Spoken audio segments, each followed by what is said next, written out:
Good afternoon, all, on this magical Monday. We're still in this beautiful month of March. The weather is absolutely splendid. I almost feel as if it was paid for and sponsored by the great people of the Bahamas, but before I can give credit to you, I got to give credit to the Creator, the Almighty God, because only He could have given us such beautiful weather as we have right here. No wonder why people leave in droves to come to this beautiful country. The weather, your spirit, your smile, you can't beat it. But we have to remember our purpose in this country, that we are the protectors of all that lie before us. Today, I have a guest with us who has responsibility to protect that which is before us, that of the environment, that of the natural resources of this country. Forgive me. We've had a great Sunday talking about the crab pen, and I had every ambition today to continue that conversation with you in the 3 o'clock hour, but that's not going to happen today. I have a family medical emergency, have to leave the studio for 3 to head to the airport. But all that being said, I made a commitment to be here today with none other than the Minister Zane Lightbourne. And I just met him downstairs, and you know, you Bahamian people go in to see VIPs. I don't know why I came into the parking lot and I felt like I was King Charles. My God. I felt good. The man was so tall and stately. I remember the story of King Saul in the Bible. They say, Jesus, Lord, the man tall and handsome. I don't like that. I like to be the handsomest fella in the room, you know. But the guy was stately, mild-mannered, humble. But what made it even much more significant was his driver is my childhood friend, who I see every so now and then, former Defense Force officer. I'm not going to call his name. He didn't give me no permission. He's one of them undercover type fellas, you know. But it's good to see familiar faces. And I just have to say that you Bahamian people, when you all go to Parliament, boy, you all do a fine job. Boy, you all be dressed nice, looking nice. You're glowing. You look better in your picture, man. You look better than them poster signs you all have all over the place. You need to tear them down and take another photo. Mr. Photo Man, you got to take another photo of this man and put on them posters, man. The man is a good-looking Bahamian man. See, now, you all can say, oh, he must be PLP now. He talking about this man like that. But listen to me, I don't like man. You know I don't like man. But let me put it plain to you. We have to start patting our people on the back when they look good. I just came from around the corner from an eatery, and I saw a beautiful young lady, very comely. I said, my God, Bahamians know how to make people, eh? Why y'all stop making people? Y'all got everyone else coming in this country making a bunch of people, and y'all don't make no more. I want to say which it really is, them peas and rice and Coca-Cola shape. And you understand what I'm talking about? The girls in this country look good. The women look good. Men, you all take care of yourself. You're lifting weights. You're keeping in shape. You're exercising on Goodman's Bay. You look good. Listen, Bahamian people, man. Y'all got something to boast about, man. When we look at track and field, I just saw the Fountains. I got to give a special shout out to the Fountain family. Michael Fountain, my very good friend. His twins just came first and second in the 200 meters the other day. Man, they look good. And so as we are doing well, let us continue to push each other and encourage each other to continue doing well. Today, I got my friend outside the studio sipping coffee or tea, or I know she's drinking, but Gabi right there waiting. Oh, Lord, Gabi waiting. And I see how she's looking at me and say, oh, God, behave yourself. But I with good people in here, I with Zane Lightbourne. Mr. Lightbourne, without any further ado, man, tell your Bahamian people, your Yamacraw people, your environment and natural resources people, good day. And we're going to have a great conversation here today, folks. Get your environment and your natural resources questions ready, because that's why he's here today. We ain't talking no politics. We still in Lent, man. You know, he's a God-fearing man. But we're going to talk environment and natural resources today. Minister, the microphone is yours. Thank you so much. Thank you for having me here, for your hosting. Thank you to the listeners out there, your listeners and the listeners of in this entire country who spend their time interested in the issues that affect them. I also would like to send shouts out to Yamakroa, that the residents and constituents there who sent me to Parliament to represent their dreams and aspirations as citizens, and to my family that supports me, extended family, my team that backs me. They do the good work. I get the praise for it. The team at Environment that equally have a training today. I'm big on training as a former educator. And so today it's about wellness and financial wellness and physical wellness. And we also want to send shouts out to all of the workers who could not make it because they had to be on the ground and doing the grunt work and the dirty work. So I appreciate everyone who still has faith in this country and believe that this is the best country on the planet. We like to say little country or little state. We're a little land, but we're a big ocean state. And so I take it a privilege that the Honorable Prime Minister saw fit to put me as the Minister of Environment and Natural Resources, because we're known as a little country but a big ocean state. And I'll say more about that in a bit. Well, listen, you have a very interesting background. You mentioned to us that you came from education. There are many Bahamian people that have so many questions when it even pertains to our educational system. It almost seems problematic. Just listening to you, you seem extremely confident as you present yourself. And are we losing educators to other professions, including politics? Or should we simply encourage people to remain as educators and allow someone else to get into politics or get into other professions? Because people are just leaving in droves. They're going from educators to nurses, educators to doctors, educators to politicians, educators to journalists. It just seems to be like a mass exodus from the educational system. How did you find that transition either to be accommodating, or would you want to return back to education, or are you now educating as the minister you are now? Well, both or all the points that you made are very good points, and both of the statements you made are true. Both of the questions that you'd have asked me. I would like to always be known as an educator, and I believe that in whatever we do, wherever I'm sent, there's a saying, grow where you're planted. So I've been transplanted in this space, but education is still a big part of my portfolio, because the environment that we would have inherited, we inherited as children, and our fathers and forefathers and those before them. And so we have to be good stewards by passing down our information, by protecting what we have been given by God, and also enhancing, using our knowledge for the betterment of our Bahamian people.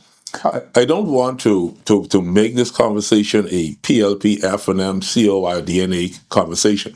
I want you to follow me carefully, because in my own estimation, it seems to me that the environment and the natural resources conversation can only be political. Is it possible for us now to separate ourselves from the political ambitions and simply stick to the idea that we need to protect the environment, we need to improve our environment, we need to take better care of our natural resources, we can monetize this, we can enrich people's lives? How can we measure that at this time?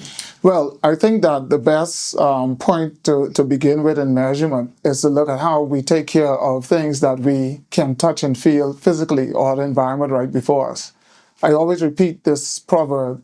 I think it's an African proverb. If each before his door he swept, then the nation would be kept, or then the village would be kept. It was at the time. And that means that everyone has a responsibility to clean the area before them, to take care of the area before them or in front of them, their yard, their community, to participate, the beaches you may live on or around. And then by extension, you can begin to appreciate the broader environment around you. I find it kind of contradictory and hypocritical that we, in some spaces, would say that we care about our natural environment, but then you look in the areas right before some of us and you see a neglect in how we treat the physical environment right around us, how we dispose of our waste, our residential waste, how we haphazardly just continue indiscriminate dumping in bushes, how we don't care about the streets. When we see it clean, we see a green space, we're eating lunch and we just don't want the garbage in our car, so we throw it out. with a disregard for just decency. And so I think that when we talk about the measuring or the measurement of our people and how we can measure our, I guess, standards or how much we care about our environment, I think that it all begins with how we look at the areas around us, because it's like you said, you started off with a look, and I thank you for your kind words at the beginning of the show. But our presentation in ourselves, we are taught to take care of ourselves, to present yourself as decent men and women. We were taught that at an early age, that you have to care about your appearance, and it have to begin with cleanliness. You have to care about how your space around you look. And then sometimes you invite guests, you're doing it for you. But when you invite guests, you don't have to be embarrassed when they come, because this is your culture. So I think that we have to look at the culture. Are we sustaining the culture of cleanliness, or are we allowing our culture to be shifted to something that is not us?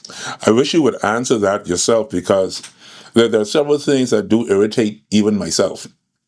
One of the biggest things that irritates me is the clearing down of all of that property on Carmichael Road West. Oh my God, it irks my spirit just to see all of those trees disappearing, because I could recall even in the western side of New Providence, early in the morning, there used to be a mist that came from all of those coniferous trees.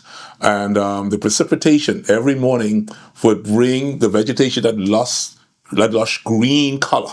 You would hear the crickets, you would hear the frogs. The ecosystem is extremely strong in that particular area. Now I'm sensing that has diminished quite a lot. And I'm also irritated by the fact of dumping. And I'm wondering if we're really caring as a government about dumping and nasty individuals. Should we not put stiffer penalties in place to penalize these people? You almost need like a drone technology, so that anytime someone does something that is nasty and irritates people like myself, we could place heavy fines on these people, because they seem as if they don't understand what cleanliness is. Are these measures that y'all are looking into, or are these simply going to go under the rug and be swept away? Oh, no, definitely nothing should go under the rug and be swept away, because our laws are put in place to protect us all. And I think that everyone needs to get involved, where we need to tweak, where we need to enforce. We have to look at agencies and how they work together, the cause for our laws to be realized. I think that when it comes to the first thing that you mentioned about the point about the trees and cutting down the trees, there's a sustainable way to do this, and it's called sustainable development. We identify areas that we want to develop, and we have laws that protect trees that are not supposed to be moved, or that you have a permission to move. And then in some cases, you have to justify to our forestry unit where you're replacing the trees that you would have taken down. I like that. Yeah, so where you find that there may be the illegal removal in abundance of trees, it's up to us as citizens to report, so that we can catch people in the act. We can make sure they have the necessary permits to do what they're doing, and then we can order where necessary cease and desist, and then cause persons either to show where they're gonna pay for what they would have removed, or that they had some plan in place already that would have mitigated against the intention to develop. The other part of it, the illegal dumping, this is, I know it's a pet peeve for many people. It's a peeve. I mean, we call it pet peeve, but it's just frustrating to see what we are becoming in some areas where there is this disregard for illegal dumping. So what happened when I came in on my second year as a member of Parliament in Yamakro, I had an issue where we would clean an area and persons would come and dump an old mattress. And then people take a picture and say, "Oh, where's the MP? Look at the state of this area here. They're dumping stuff in the bushes," and they would blame the MP for old fridge in the bush, old mattress in the bush. So I started doing more bin drops, and I discovered that even when we drop a bin and we give persons 3 days, on the fourth day, once we remove the bin, people continue dumping on the site that the bin used to be, and so like in South Beach. Well, I've seen that site. Example. Yeah. So what I did was I put up bins and had frequent removal, and asked the Department of Environment at the time to help me in clearing the area of this bulk waste from tree clippings, which was the most of it, from people just dumping in the bush, havens for rats and even mosquitoes. And so we wanted to do something more permanently in an area. And the director said, hey, this is an idea we've been fiddling with for some time. I'm glad you're doing it. And they gave me the support. So we identified an area. Now it's morphed into a nice, clean waste transfer station, bulk waste transfer station. All right. We asked residents because no one wants a dump site in the area. So this is not a dump site. And we have done a social media blitz about it. I don't know if you've seen it, where the same concept of having a bin in a place, and when the bin is full, you move it. We have 3 or 4. You bring an empty bin or some empty bins to replace that, and you continuously help people who live in the east, for example, to move trash to the landfill, because it takes about maybe an hour to move back and forth. And so if you have someone clearing a yard, they're not going to take 4 and 5 trips. In a lot of cases, they find some bushes and vacant lots, and they just dump whatever they have in those vacant lots for expediency for them. But this becomes an environmental hazard. And so we have found a way to decrease. We have seen a massive decrease in indiscriminate dumping in bushes once we put these transfer stations in place. And now every constituency almost asking for them. And we have 7 located across the island of New Providence, because it's not that easy traversing, because of the amount of traffic we now have back and forth to get items to the landfill. And this is bulk waste items, dry items, not residential garbage. That process still continues through the residential waste collectors, or the garbage trucks, as we call them. But we found that these transfer stations have cleaned up the area, brought value to properties, because people no longer find vacant lots that are neglected to just dump unsightly things in there, causing a further environmental hazard. Because we may only talk about the surface and the rats and mosquitoes, but a lot of these items leak things into your water table, and it becomes a real health hazard because you don't have knowledge of exactly what you're consuming, sometimes based on some effect of negligence, I would call it in this case. Well, I'm very interested in your term. You've been there for how long now, as Minister of Environment and Natural Resources? Just very briefly, huh? January 1st was my official date. So how does that feel transitioning in there and where you are currently? Is this something, and I don't want to be political once again as we loom near to the general election, but how either delightful has it been entering into that space, or how determined are you to finish any project in such a short space of time? Well, I've been, I was a history and geography teacher. And so the environment part was not a tough transition in understanding a lot that goes along with having a portfolio. Well, that's how you got there. Geography and history may have played a role in that. Yes, okay. It may have played a role, but I never asked the Prime Minister what his determination was in causing me to be moved there. But in a short space of time, I'm trying to tackle some of the low-hanging fruit, and that is a national cleanup effort that's coming. We have a committee that I've formed that's working together with multiple stakeholders in this area, including churches and schools, because we want it to be something sustainable and that carries on for generations, to get back to basics of cleaning up. And it has a phased approach. So we're going to go from just a simple act of putting trash in the bins to something on a more national or expanded level, where we look at how we litter our oceans and how we dispose of waste on the family island, so on and so forth. Some of these are going to work in tandem as we get funding for it. But that is one of the ways that we are addressing some of the low-hanging fruit of, let's begin to see and feel aesthetics as a big part of environmental cleanliness. And so once you can see and feel, the air feels different. The area is greener and more sightly. And so once that is accomplished, we feel like we are making visible progress. But what we also want to do is to begin some of the other long-term and medium-term goals of the Ministry of Environment. So we're looking at how we dispose of waste, residential waste. We know that the best formula is to have covered bins rather than to have these open containers. Sometimes they don't have drainage. And so on a rainy day, they're full of water. The garbage collector comes. He's a young man having to do this for 200-300 homes and lift these heavy bins. And so, Yes. just the way they dispose of these, they leave a trail of garbage Yes. and garbage, what we call garbage juice or liquid, and it causes another environmental issue. And so we're looking in the medium term of how we get rid of residential waste, how we make this available, covered receptacles to residents so they can get dispose of garbage properly. And then on the longer term, how we deal with waste in terms of whether we recycle it to energy, because we have some recycling programs going on. The volume of waste that we measure or that we see cannot be addressed properly. And so we're looking at some bigger projects for the long term, including the littering of derelict vehicles, which seem to be Ongoing. And we know that these vehicles are coming in the country at cheap cost, so persons aren't using their resources in repairing a vehicle as much as we used to.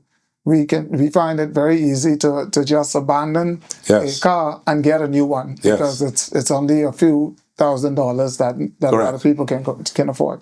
Man, that's some good information. Listen, I want to give the minister a quick break. He's only supposed to have been here for 15 minutes. Our time is very short today. I still have not yet touched the natural resources conversation. I still want to touch the whole idea of your health as it pertains to the environment. We have a rising case of cancer in this country, especially in Grand Bahama. I want to know what the environmental minister is doing to address that. Let's take this quick break. This is Guardian Radio Today, 96.9 FM. I'm sitting with none other than Minister Zane Lightbourne, the Minister of Environment and Natural Resources. We'll be right back.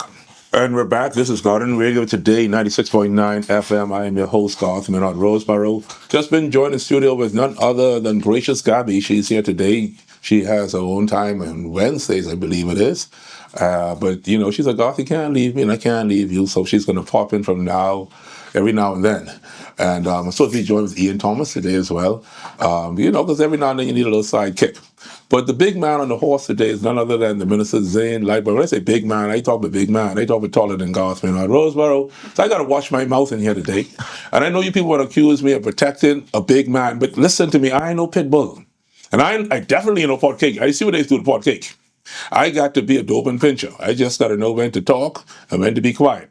But listen, man, we're having a great conversation here on the environment and natural resources. Touch a little bit about, the whole idea of trash littering and cutting down of trees. And I do see your calls coming in. And what I want to do, I want to get through one or two of these conversations very quickly. Then I'm going to open up the lines. I'm going to read your text that you have here today. And let me just throw those numbers out here real quick before we resume the conversation. 323-6232, 325-4316, 325-4259. Anywhere from the Family of Ireland, 3005720. Or you can text me at 422-4796. Natural resources. That is a geographical term. I remember that in geography. I was an A student in geography. And I always liked doing geography, trigonometrical stations and cumulus clouds and the whole 9 yards. Studying the plains of Canada and all the territories of South America. Geography is where it's at. But in our minds, when we go to school, when we go to our government schools and some of us even in the private schools, I don't think we ever truly focus on the Bahamas as having natural resources. When we think of a major natural resource in this country, I would immediately say fish. Huge resource. When it comes to fishing, you find what's in the sea again now? I'm trying to remember the whale vomit. Ambergris. I'm trying to remember ambergris. There's so much treasure in the sea, even when it comes to sunken treasure. So when you talk about the ocean, what first comes to my mind is fish, and then everything else follows in the ocean before I even get to the land. As for you, when you talk about natural resources, this new term aragonite came popping up, and everybody just went simply berserk. Oh, aragonite. Aragonite is a solution to the future of the Bahamas. We even forgot about the fishing. We even forgot about the fish farming. We even forgot about aquaponics and all the rest of these other types of methods that we can go ahead and sustain ourselves. Why the big talk about aragonite all of a sudden? Well, I think that it stems from where you began, that when we were children in school, we were taught, you are absolutely right, we were taught that we did not have natural resources. I remember being taught that. We were given a lot of European history and their version of who we are as a people, and or who we were as a people, and we never really appreciated our own story. That's correct. And so I think that what we were taught, we have to to drift to where we can unteach some of that to our older persons, a hand down to the younger people, Institute it. and begin exactly to institute these the appreciation for our natural resources within the schools. So the issue with I think that the aragonite conversation came because of the benefits that were proposed in that conversation of monetary wise, millions, billions, trillions of dollars I heard throwing around. And so this has been something that has been a hot topic. And it calls for us non-politicizing this issue. That's why I want to go to. So that we truly appreciate what we have, how we can get it, and how it can benefit the Bahamian people.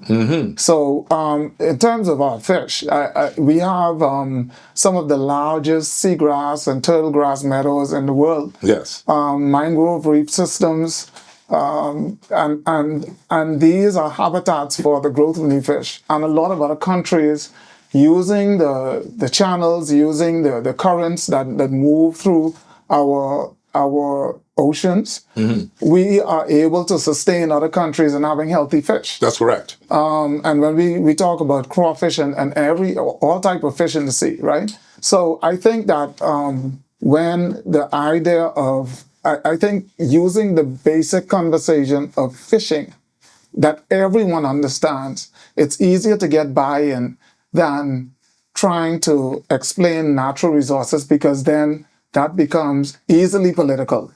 But when you talk about fishing, everybody could talk about that. So let me break that down then, if I may, because I am a fisherman. Yeah. Okay, tell Gabi, don't look at me like that, Gabi. You can get your fish soon. Gabi ain't no good one. Not what? No, Gabi beat me bad. Listen, Not a red herring. I know how difficult it is to operate a huge fishing vessel, or even if you have a 25-footer. You take 2-3 fellas on that boat. Do you know how difficult it is to go out there, get that fish, and come home? Some days you go out there, no fish biting. Spend all your money, thousands of dollars, no fish biting, you lose your money. Sometimes you go out there and the fella miss his wife, his girlfriend, or he missed that thing when he smoke. And he want to turn the boat around. And if you don't turn the boat around, he's ready to burn the boat down.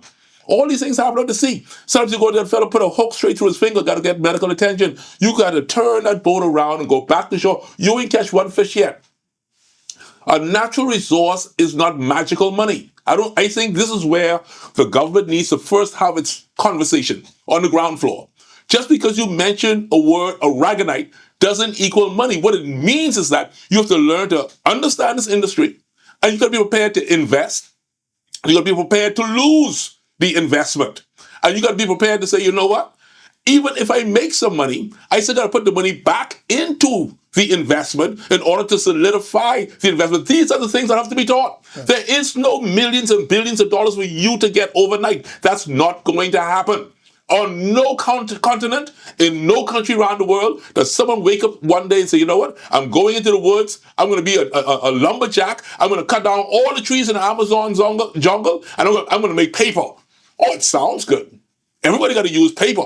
We got all types of different types of paper. But when you go to that Amazon jungle, you got the poisonous snake, you got the poisonous spider, you got monkeys swinging around all over the place, you got people shooting arrow and bow at you, shooting gun at you, running you off the property, the government interfering, everybody interfering. It's not that simple.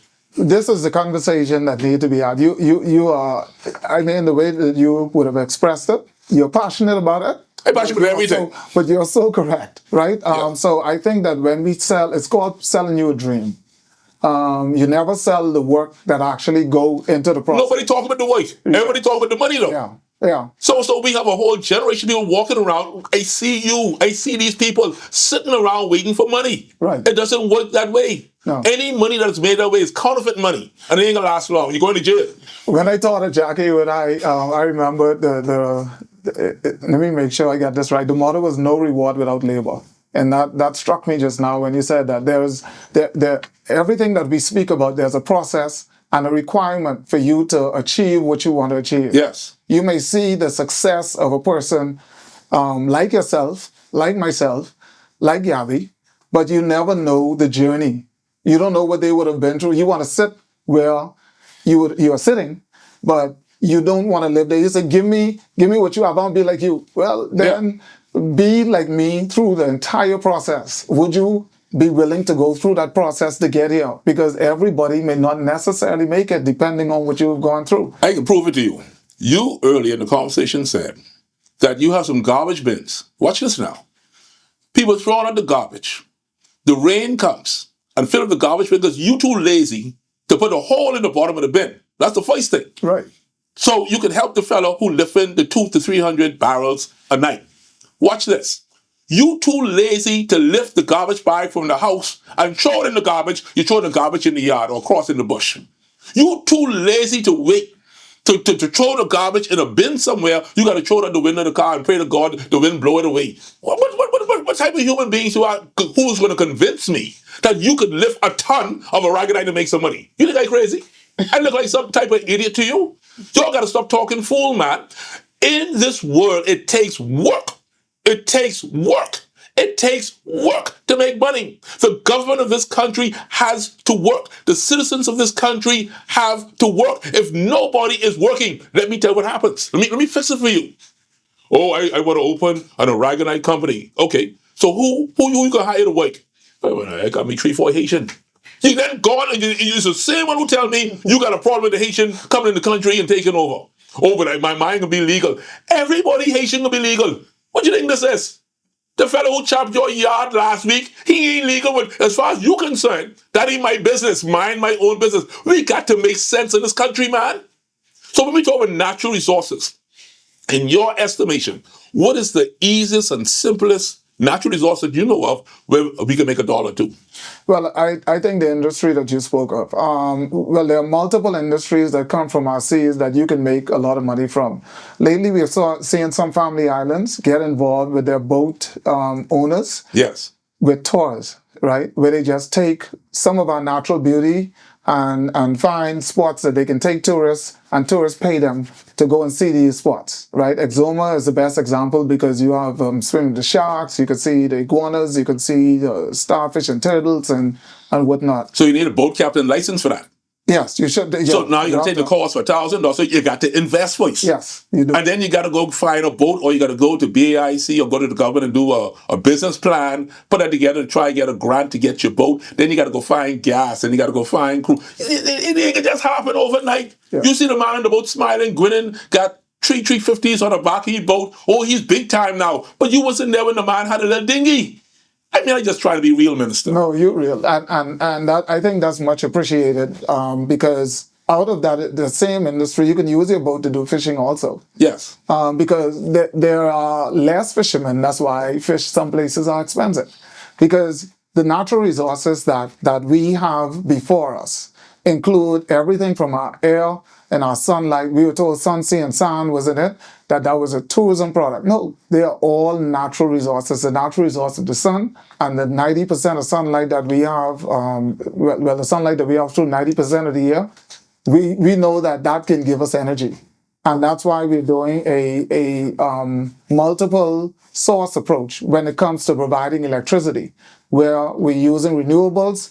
We're now moving to LNG, but the renewable is or stem from the most known renewable is our natural resource of 90% of the time we have sunlight.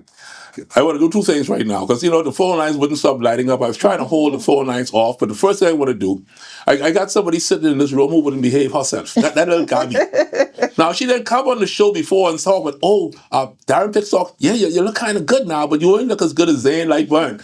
And so now you sitting in this room with me. She's sitting here blushing. I can tell her husband. I can tell your husband, and I know he listening.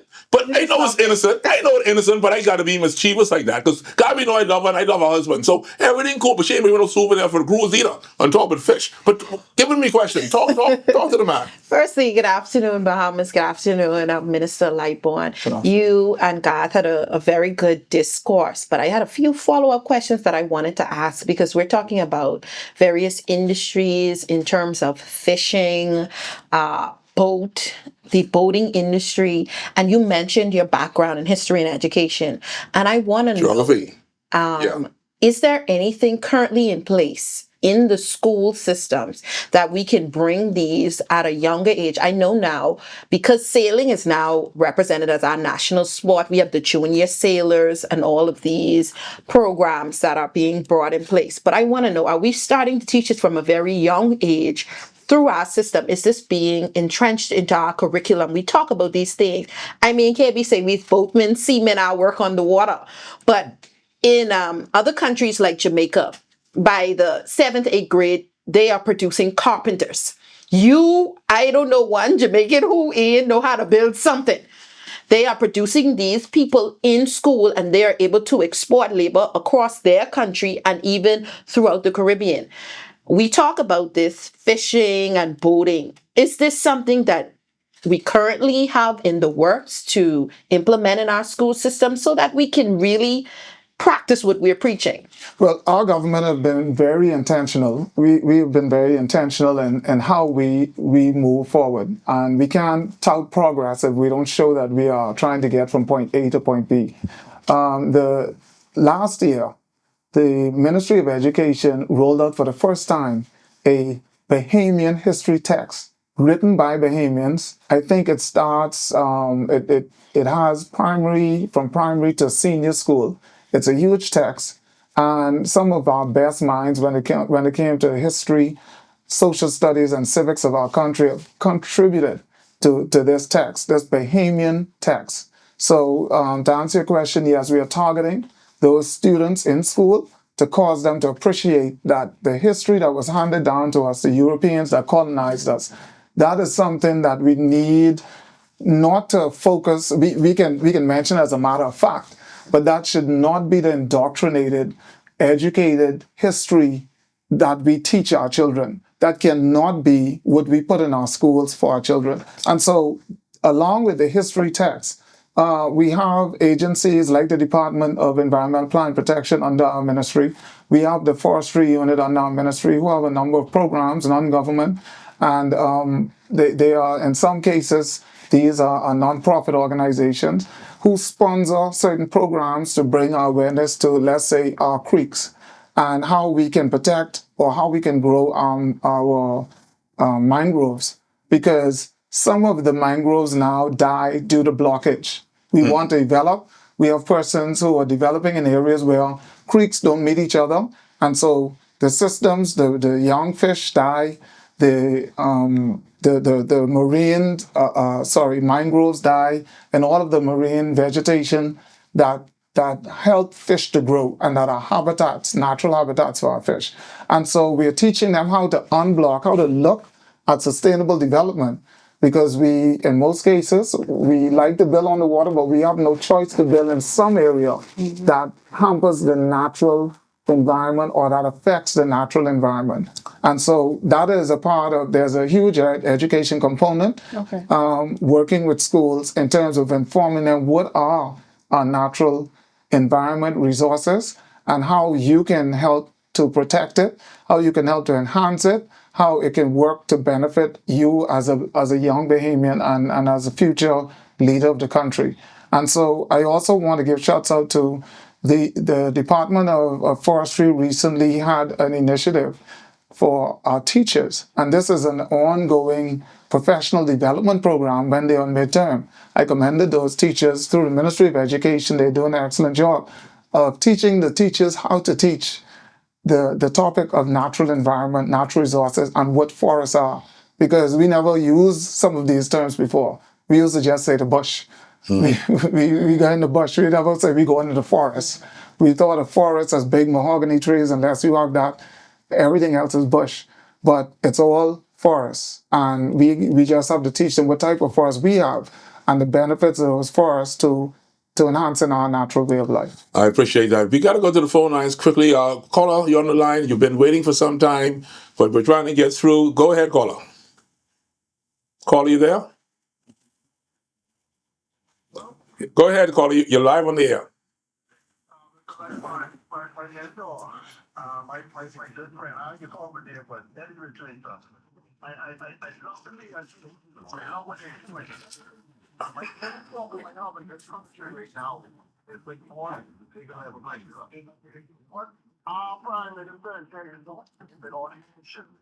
Now you trying to come in here? Yeah, you trying to come and change my conversation, my brother cat?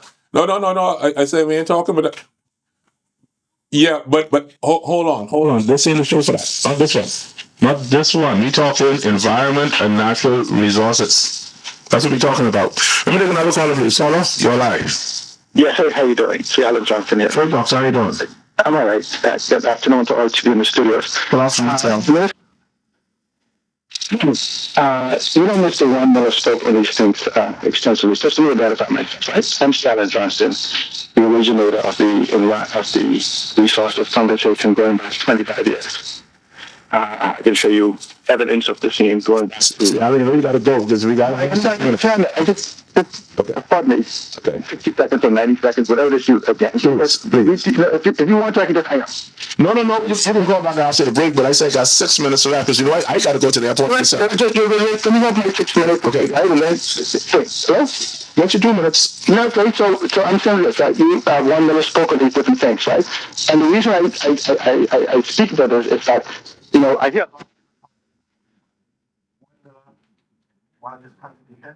identified a few dozen of them. For myself, I've identified over 130 of them of various different values. And I'm trying to find out is, do you have access to the papers that he may have or may have been provided to him? Because one of the most important things that he made mention in the House of Assembly is the aquamarine autonomy that addresses all of these resources as one emphasis. And the reason I send you quickly the Zane kindly made that contribution is because my wife and I were the authors of that paper that he brought into Parliament. As you know, you can't argue in Parliament something that don't exist. Okay, so let him answer that. I appreciate your call, Seattle. Go ahead, Minister. So there is a process in the ministry that the minister is the head of the ministry, but in terms of the person responsible for all of the communications coming through the ministry should be in the hands of the permanent secretary who actually run the day-to-day operations, the chief human resource and budgeting officer. And then you have, of course, departments that may have that have a director that has some of that responsibility. But yes, some of the whatever documents would have been officially submitted is there. We have also embarked on a young Bahamian company that headed by a young lady who has a doctorate in the field of environmentalists, who has the capability to quantify our natural resources. And like you said, the former minister, God rest his soul, would have named a few, and you would have named an additional number of natural resources that you can identify. We have now gone further to officially have those resources named, identified, and also quantified. And I can present more of the specifics as soon as that agency presents their findings. We will table them officially. But yes, we are embarking on first knowing what we have so that we can take the confusion out of the room, and then we can identify how we intend to use what we have to benefit the Bahamian people. There are a number of text messages that are here. As you see, we're right up on the heel of the news. And Gabby will be taking control of the ship. Minister, I don't know if you're leaving at 3 or you're staying after the news. Yeah, they told me 2 to 3. Yeah, let's stay and chat with Gabby. You want to stay and chat with Gabby? But we're going to do 5 minutes if she... Well, we got to go to the news at the top of the hour. Gabby's going to, be here with you.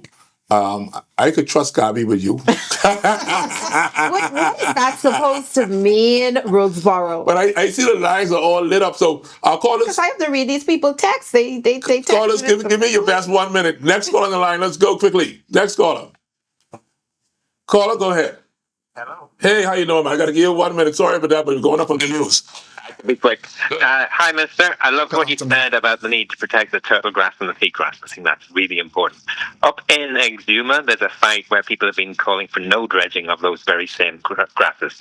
Will you pledge to step in and to protect those grasses? And would you speak to the people who are opposed to the dredging that's going to take place? We have professionals that we pay in terms of technical officers who give us the proper assessment before we can make decisions, and so that is something that I would not make on my feet. All of the development that you see going on in this country are supposed to do two things: protect the environment and also enhance the country. So in some areas, you're going to affect some of the natural environment. It was all natural environment before any of us came here, but the best way to address it is to have the professionals assess, and we have an agency through the Department of Environmental Planning and Protection who make those determinations of what exactly can happen, and the applications and the necessary process will go on through that means, and it would be irresponsible for me to make a determination on my feet about something like that. I appreciate that. Let's take the next caller, please. Next caller on the line. Yes, good day. Hey, how you doing, man? Trying to give you all some respect and love. Yeah, from I know, there's always been scientists, people researching the Bahamas. So for us to know what we have in terms of resources, yes, we got to use the same AI that Sea Island always talks about. AI. who are literate, have literacy in reading and even comprehending what they need. But as far as being functional, you know what I'm saying, using it to function. You see them saying things like using our resources, what you call it, using our resources in terms of processing. We possess our tourism and our sun and sand resource. We do it with aragonite, right? But look what we do with our sand, with our tourism. We not like Dubai. Dubai own their resources. They offer any public shares, not ownership nowhere, bro. Well, that is a conversation. I wish you had listened to my program yesterday, 5 to 6:30 Remark, where we spoke with the Crab Pen. If you listen to the Crab Pen, you can look at the podcast here on Guardian, talkradio.com. Look for Remark, Sunday, 5 to 6:30. You'll understand more about what you're saying. I just want you to take the time, listen to that show, and of course, I'm sure you'll be better informed. Let me take the last caller, please. Caller, you're on the line. Hi, hello. Hey, how you doing? Delightful voice. Sir, did you know that children develop better, live longer, have a better attitude towards civil society if they grow up in nature? That is extremely important. Very important. Yes. And so I would ask that if we know this, then we need to be aware that the children that are growing up without trees, that are growing up with garbage, are growing up underdeveloped, yes, and will be difficult to manage. Also, sir, this land and every land on the earth is holy land. It wasn't created to be sold and dug up, and that is the westernized model, and it has turned most of the earth into something horrific. It's been the cause of the destruction of many natural people who live naturally on the land. And it seems to me that this dialogue is propelling us once again towards exploitation of nature. I appreciate your call. Yeah, we're kind of losing you there. But listen, Minister Lightbourne, it's good to sit with you today. Unfortunately, like I said, I have a family medical situation. But, people here, they want to talk to you. I have a dray load of text here, callers that are going to be calling right after the news today. Definitely, indeed, I appreciate you being the geographic mind that you have. I also possess. I love nature. I love the environment. I love the conversation with natural resources about coal and fuel and solar energy and the whole 9 yards. I know you and we could talk all day. But unfortunately, like I said, I do have to go. For those people, you wanted to hear more from Sea Island. Sea Island, like I said, can call back after the break. I got to run a show. This is a show. My lines were lit up. I'm trying to give everybody some time, some respect. When you call in, please. I'm just saying, please. I'm being very polite to you. Please be considerate to other people. The whole line board lit up, you want to talk for 10 minutes, that can't happen on my show. I keep telling you that. If I say you get 1 minute, you get 1 minute, not because I'm mean, not because it's a policy, it's because it's consideration. And if you are inconsiderate, don't text my line telling me how much people should be able to talk. I got to run this show. I am the manager. You're the guest. And I want to treat you right. I want to love and treat you right. So help me. And help me, Jesus. I'll see you again on Thursday. Thank you so much. Garden Radio today, 2 to 4. Stay tuned for news, and you'll hear from Gabby next from 3 to 4. Minister Lightbourne, pleasure's mine. Thank you for having me. And we pray for your family also in your emergency. Thank you, man.